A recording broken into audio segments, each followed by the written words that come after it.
चीन के बॉर्डर पर इसकी आत्मा आज भी पहरा देती है। दोस्तों, कहते हैं कि एक सच्चे देशभक्त के प्राण निकाल दो तब भी उसके अंदर की देशभक्ति नहीं मरती, और इस चीज का जीता जागता सबूत आज की हमारी इस वीडियो में है, जहां हम आपको एक ऐसे देशभक्त के बारे में बताने जा रहे हैं जो खुद तो मर गया, लेकिन आज भी उसकी आत्मा सरहद पर दुश्मनों की खटिया खड़ी कर देती है। एक ऐसा सैनिक जिसकी मौत 1968 में हो चुकी थी, लेकिन उसके बावजूद वो आज भी सरहद पर देश की सुरक्षा के लिए तैनात है, जो बाकी जवानों की तरह ही अपनी ड्यूटी पूरी ईमानदारी से करता है और देश की सुरक्षा के लिए किसी भी हद तक जाने के लिए तैयार है। इन बातों को सुनने के बाद कई लोग हमें सिरफिरा, बेवकूफ या पागल समझ रहे होंगे, लेकिन जब आप ये वीडियो देखेंगे तो आपके रोंगटे खड़े हो जाएंगे। बस इस वीडियो में हमारे साथ अंत तक बने रहिए। दोस्तों, ये बात आज से कुछ साल पहले की है, जब इंडिया चाइना बॉर्डर पर दो जवान कड़कड़ाती ठंड में पहरेदारी कर रहे थे। हालात इतने ज्यादा मुश्किल थे कि वो ठंड सहन नहीं कर पा रहे थे। खून जमा देने वाली ठंड के कारण दोनों की आंख लग गई। दोनों की आंखें बस बंद ही हुई थी कि कुछ ही सेकंड बाद दोनों के गालों पर एक जोरदार थप्पड़ पड़ा। जब दोनों हड़बड़ा कर जाग गए तो उनके सामने एक सैनिक खड़ा हुआ था, जो कि उन पर चिल्लाते हुए बोला, मुस्तैदी से अपनी ड्यूटी करो, क्योंकि देश की सुरक्षा तुम्हारे हाथों में है। एक सैनिक के मुंह से बातें सुनकर दोनों सैनिक शर्म से पानी पानी हो गए और फिर दोनों ने कहा, बाबा जी हमें माफ कर दें, हमसे गलती हो गई, अब हम दोबारा कभी ऐसा नहीं करेंगे।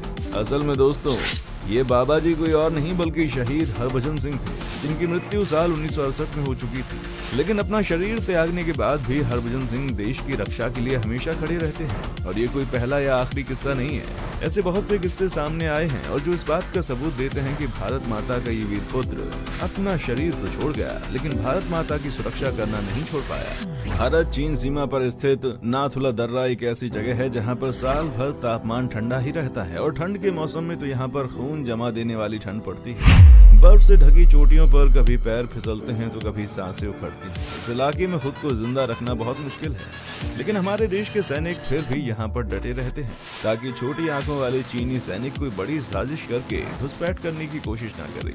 हालांकि कई बार इन मुश्किल हालातों की वजह से सैनिक अपनी हिम्मत हारने लगते हैं, और जैसे ही ऐसा कुछ होता है, हरभजन सिंह उनकी आंखें खोलने के लिए हर समय तैनात रहते हैं। इसी वजह से यहाँ के सैनिकों में जोश भरा रहता है, और लाख मुश्किलें क्यों ना आए, कोई भी यहाँ मौजूद सैनिकों के बल को तोड़ नहीं पाता, क्योंकि यहाँ सैकड़ों सैनिकों के बीच एक ऐसा सैनिक तैनात है जो कि दिखता नहीं है, लेकिन देश की रक्षा के लिए किसी भी हद तक जा सकता है। और इसी वजह से कड़कड़ाती ठंड में भी देर तक ड्यूटी करने वाले जवानों को नींद नहीं लगती।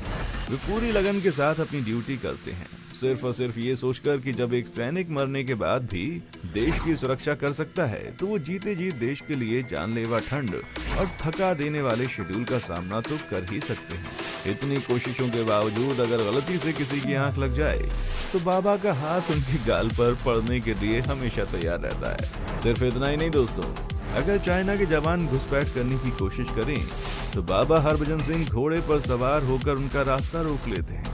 दोस्तों, बाबा हरभजन सिंह एक भारत के आम सिपाही थे। साल 1967 में इनकी पोस्टिंग सिक्किम में भारत चाइना बॉर्डर पर हुई।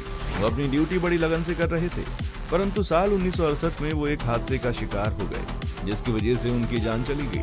असल में एक नाले को पार करते वक्त हरभजन सिंह पानी के तेज बहाव में बह गए। पेट्रोलिंग करते वक्त वो एक घोड़े की पूंछ पकड़कर नाले को पार करने की कोशिश कर रहे थे, लेकिन अचानक से उनका हाथ पूंछ से फिसल गया और वो नाले के साथ बहते हुए चले गए। जैसे ही बाकी सैनिकों को इसके बारे में पता चला तो उन्होंने इनको ढूंढने की पूरी कोशिश की, लेकिन इनका कोई भी अता पता नहीं चला। काफी समय बीत जाने के बाद भी जब ये अपनी ड्यूटी पर नहीं पहुंचे तो सेना को ऐसा लगने लगा कि हरभजन सिंह अपनी ड्यूटी छोड़कर भाग चुके हैं।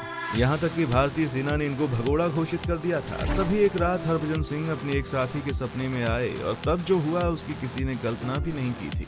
सपने में हरभजन सिंह अपने साथी को बताते हैं कि मैं नाला पार करते वक्त गिर गया था और पानी के तेज बहाव के कारण मेरी मृत्यु हो गई। यहाँ तक कि हरभजन सिंह ने अपने साथी को सपने में ये भी बताया कि उनका शरीर और उनकी राइफल कहाँ है। उसी सपने के मुताबिक सैनिकों की एक टुकड़ी हरभजन सिंह के शरीर और राइफल की तलाश में निकली, और आप यकीन नहीं मानेंगे, वो दोनों ही चीजें ठीक उसी जगह पर मिली जिस जगह के बारे में सपने में हरभजन सिंह ने बताया था। सेना को समझ आ चुका था कि उन्होंने हरभजन सिंह को भगोड़ा मानकर एक बहुत बड़ी गलती कर दी थी, इसलिए इस भूल को सुधारा गया और फिर पूरे सम्मान के साथ इन्हें अंतिम विदाई दी गई।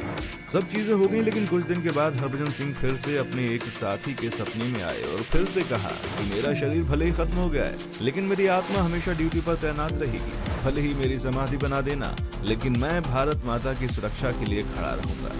इतिहास में आज तक किसी भी देश में कहीं भी इस तरह की घटना नहीं हुई थी, इसलिए इस बात पर यकीन कर पाना बहुत ही मुश्किल था। हालांकि लोगों के सपने में मरे हुए लोग आते हैं और वो बहुत सी चीजें कह जाते हैं, इसलिए हरभजन सिंह के साथी ने भी उनकी इस बात को नजरअंदाज कर दिया। पर कुछ ही समय में बॉर्डर पर तैनात सैनिकों के साथ ऐसी घटनाएं होने लगी जो बहुत ज्यादा अजीबोगरीब थी। जब कभी भी किसी सैनिक से कोई अनहोनी होने वाली होती तो हरभजन सिंह पहले ही सपने में आकर उसे सावधान कर देते, और अगर किसी ने उस सपने को नजरअंदाज किया तो परिणाम भी भुगतना पड़ता था। यहाँ तक कि हरभजन सिंह कई बार चाइना के ऑपरेशन की जानकारी भी अपने सैनिकों को दे चुके हैं। लगातार जब ये सारी चीजें होने लगी तो सैनिकों को यह एहसास हो गया कि वाकई में हरभजन सिंह द्वारा कही बात सच थी और वो आज भी उनके साथ हैं। जब इस चीज की चर्चाएं और ज्यादा बढ़ने लगी तो धीरे धीरे ये बातें सीनियर अफसर तक भी पहुंची। शुरुआत में उनको विश्वास नहीं हुआ, लेकिन फिर उन्होंने इस बात को परखने की कोशिश की और तब एक ऐसी घटना हुई जिसे सुनकर आपके रोंगटे खड़े हो जाएंगे।